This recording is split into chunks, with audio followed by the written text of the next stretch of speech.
Hey, I'm Cosmin, and as a content creator, I look on Instagram and Behance a lot for inspiration and references for my future shoots.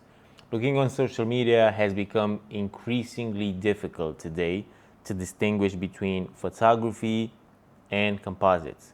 Not to say that compositing isn't real photography, but can we even use the word photography to describe something that isn't really there in the first place?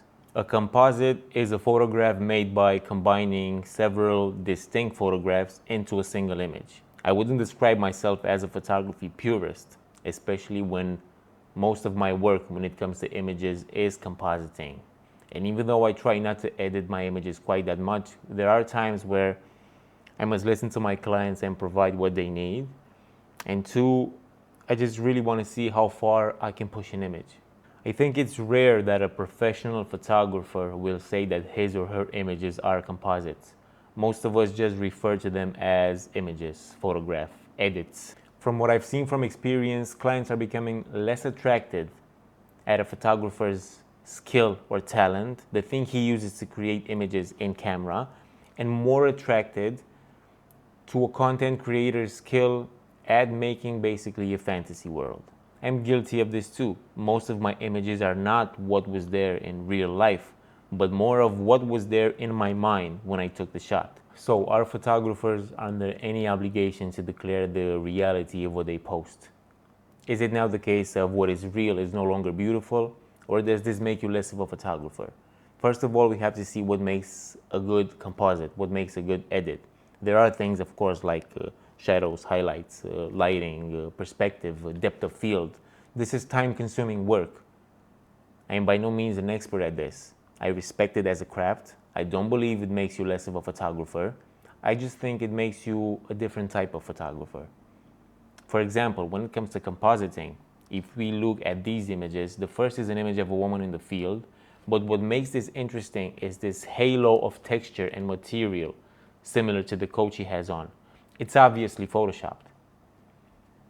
And I worked on blending it into the background. The sun hits it, it makes a shadow on the grass, it sits behind our subject.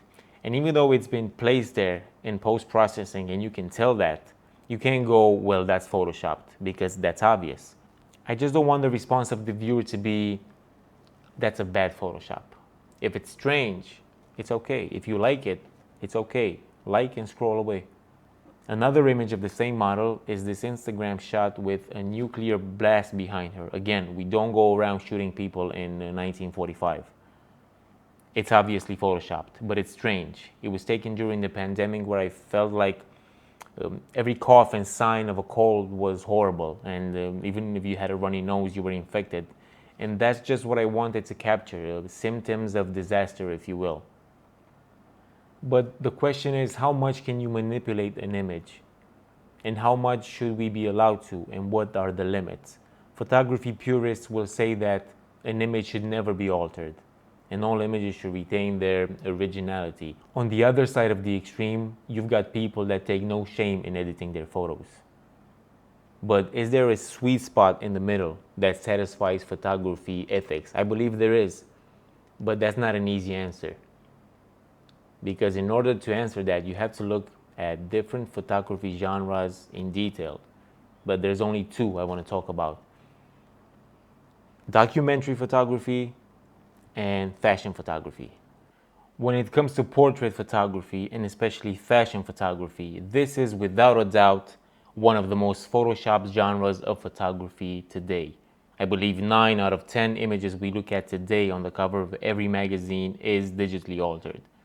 I think skin retouching should be accepted, while adjusting colors and contrast, skin blemishes, removing excessive hair, and taking care of wardrobe should be allowed. Modifying someone's general appearance should not be accepted. In a future video, I will talk about why I usually work with a retoucher when it comes to jobs for photography. When working with a retoucher, changes are very subtle. But in most cases, when we look at magazines, people go through extreme makeovers, making them look drastically different compared to the reality. The other category is news and documentary photography. I believe news reporters and documentary photographers should show their images unmodified. Now, networks rely more and more on images and footage provided by the public. And even though they try to have their own staff on the scene, it's not always possible, especially in war zones. When the public sees the real raw footage of a war correspondent, for example, this has an immediate effect of trust in what they see. And this, for example, can play a role in shaping opinion and influencing decisions. The footage has huge importance, but it's only ethical when it's provided without any manipulation whatsoever. When it comes to ethics, we shouldn't present a composite as a real image or as a single exposure. There is this famous case in 2003 when a photographer took a picture of a British soldier in Iraq. It was published on the cover of the LA Times, and when the editors found out the image was really a composite, the photographer lost their job. Now, in reality, the photographs was taken in the earliest days of the Iraq War, showing a British soldier warning a group of civilians.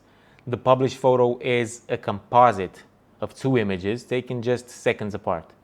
We heard more and more of fake news during the pandemic. And when we see images of people, we want to believe what we see. But these images become historical records, and we should not allow them to be manipulated. A Danish photo news agency created a series that shows how easy it is to lie through photography. By shooting before and after photos of the same scene, they showed how angle and perspective can manipulate viewers and lead to accusation of fake news. Eventually, this can lead to a total mistrust of photography itself. It's important to know that this isn't just about changing lenses or the compression of background. You can achieve this effect with the same lens just by changing the angle a bit. And I know photographers know this. I just don't know if the average person does.